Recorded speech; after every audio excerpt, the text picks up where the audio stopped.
Thank you for watching our solutions tutorial on BPTC spreadsheet editing rights.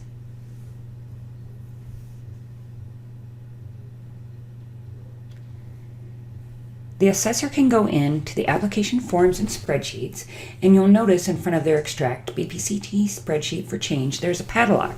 That means they do not have editing rights.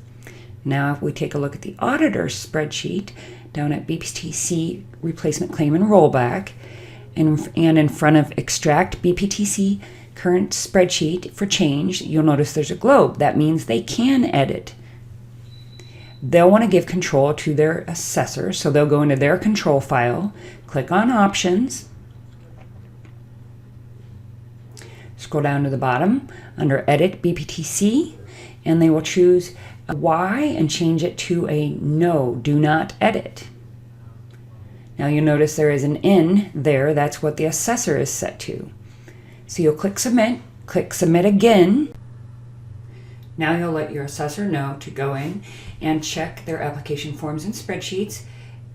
Extract BPTC spreadsheet for change. Notice there's still a padlock, so they'll go into their miscellaneous maintenance control file,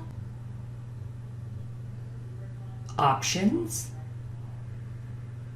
Scroll down to edit BPTC. Notice there's still an N. We'll want to change that to a Y for edit. Click submit. Click submit again.